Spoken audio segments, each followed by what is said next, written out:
Assalamualaikum warahmatullahi wabarakatuh. Salam sehat, salam sukses, dan salam bahagia untuk seluruh Sobat SR dan para pemirsa dimanapun Anda berada.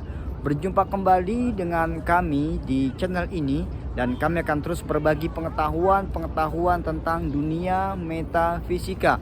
Ingat, yang kami cari adalah sebuah kebenaran, bukan pembenaran. Yang kami buktikan adalah dalil, bukan sekedar berdalih. Yang kami kemukakan adalah argumen, bukan sentimen. Dan pada kesempatan yang berbahagia ini, para sobat, para pemirsa, saya sedang berada di Madinah Al-Munawwarah, salah satu kota yang didoakan oleh Rasulullah SAW mendapatkan keberkahan di dalamnya. Dan banyak sekali keistimewaan dan keutamaan yang terdapat di kota Madinah ini.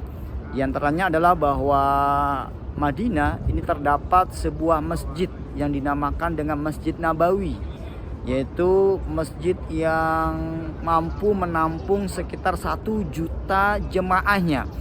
Dan kaum muslimin selalu berlomba-lomba untuk dapat melaksanakan ibadah salat 5 waktu di masjid ini secara on time. Dan berdasarkan keterangan hadis Rasulullah SAW, apabila seseorang yang melaksanakan ibadah di dalam Masjid Nabawi ini, maka dia akan mendapatkan 1000 pahala dibandingkan sholat di masjid-masjid lainnya kecuali di Masjidil Haram. Dan satu lagi para sobat, bahwasanya di dalam Masjid Nabawi ini ada satu tempat yang mustajab, yaitu yang disebut dengan Raudhah. Jadi Raudhah ini adalah dahulunya adalah rumah Rasulullah SAW yang sekarang sudah menjadi makam beliau, dan di sebelahnya adalah mimbar.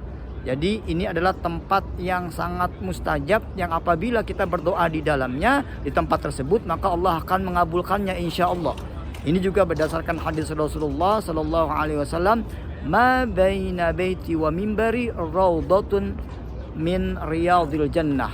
Jadi di antara rumahku dan mimbarku, kata Rasulullah, ada sebuah taman dari taman-taman surganya Allah. Nah, para ulama ini berbeda pendapat mengenai takwil pengertian dari hadis Rasulullah SAW tersebut. Ada yang mentakwilkan yang dimaksud dengan taman di antara taman-taman surganya Allah adalah bahwa nanti Raudhah ini akan diangkat oleh Allah ke surga ketika terjadi yaumul qiyamah. Yang kedua, ada yang mentakwilkan bahwasanya sabda Rasulullah SAW ini adalah dikatakan sebagai taman-taman dari surganya Allah, karena di tempat itulah baginda Rasulullah menyampaikan wahyu. Di tempat itulah wahyu turun, dan di tempat itulah Rasulullah membina iman, menanamkan iman ke dalam hati para sahabat dan kaum muslimin pada saat itu.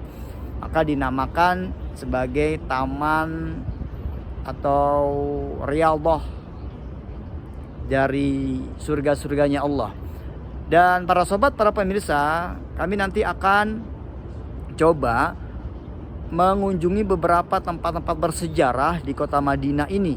Di antaranya adalah Bukit Uhud atau Gunung Uhud, salah satu tempat yang cukup bersejarah di dalam dunia Islam, karena di Bukit Uhud tersebut adalah tempat di mana pernah terjadinya sebuah peperangan yang menewaskan hampir 70 sahabat Rasulullah penghafal Al-Quran, yang kita kenal dengan perang Uhud pada saat itu. Nah, menurut sumber yang kami peroleh, Jabal Uhud ini awalnya itu berwarna hitam seperti bukit-bukit pada sekitarnya.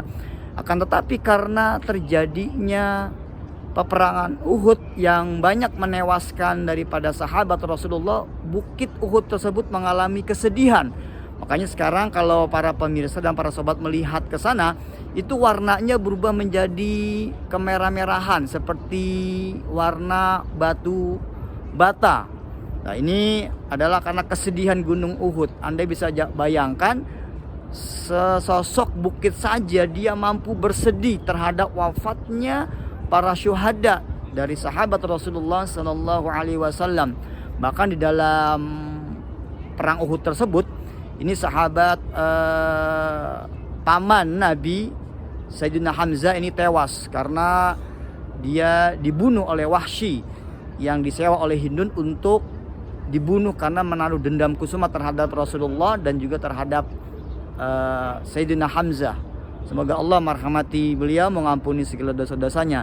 Dan kami insya Allah akan coba melihat kondisi di sana di Jabal Uhud, dan akan kita coba lihat kondisi daripada makam Sayyidina Hamzah paman Rasulullah yang meninggal pada saat perang tersebut. Ikuti terus perjalanan kami sampai ke sana. Terima kasih. Para sobat dan para pemirsa, sekarang kami berada di Bukit Uhud, salah satu bukit bersejarah di zaman Rasulullah Sallallahu Alaihi Wasallam, dan ini menjadi saksi dalam peperangan Khandaq yang terjadi pada saat itu. Dan bukit ini berwarna sedikit kemerah-merahan, yang awalnya bukit ini berwarna hitam. Tapi karena peristiwa gugurnya para syuhada di peperangan Khandaq pada saat itu, bukit ini sedih dan akhirnya warnanya yang tadi kehitam-hitaman berubah menjadi kemerah-merahan. Ini satu tanda bahwa bukit ini juga meratapi kepergiannya para syuhada, para pejuang Islam yang terbunuh pada peperangan Khandaq pada saat itu. Hampir kurang lebih dari 70 penghafal Quran dari sahabat-sahabat Rasulullah Sallallahu Alaihi Wasallam wafat, termasuk adalah paman baginda Rasul yang bernama Sayyidina Hamzah. Beliau wafat dalam pertempuran tersebut.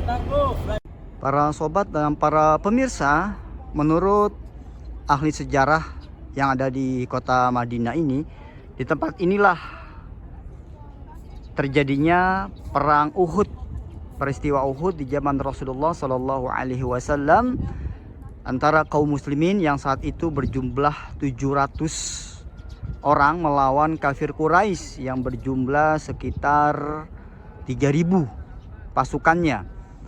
Dan di dinding-dinding yang bertirai ini terdapat makam dari paman Rasulullah Sallallahu Alaihi Wasallam Sayyidina Hamzah yang wafat atau tewas dibunuh oleh Wahsy, salah seorang budak yang disuruh oleh Hindun, seorang wanita yang pernah menaruh dendam kusumat terhadap Rasulullah dan pamannya, sehingga pada saat itu Wahsy menombak Sayyidina Hamzah dari belakang dan akhirnya mengakibatkan wafatnya Sayyidina Hamzah. Dan saat itu Hindun datang kemudian membelah jantungnya, hatinya, untuk dimakan oleh Hindun saking dendam kusumat terhadap Rasulullah dan Sayyidina Hamzah.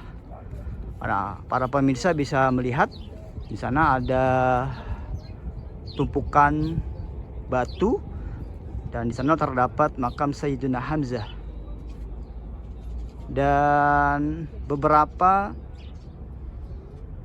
dari para mujahid yang wafat pada peperangan Uhud tersebut, 70 sahabat Rasulullah, yang kemungkinan besar ini sudah terpencar jasadnya karena pernah terjadi banjir bandang yang akhirnya terjadi erupsi terhadap tanah yang ada di sini dan terkikis secara perlahan. Kemudian jasad-jasad para syuhada, menurut keterangan saksi yang pernah memindahkan jasad mereka, ketika tubuh mereka tersentuh oleh senjata atau benda tajam ini masih mengeluarkan darah. Allah yubarik fihim.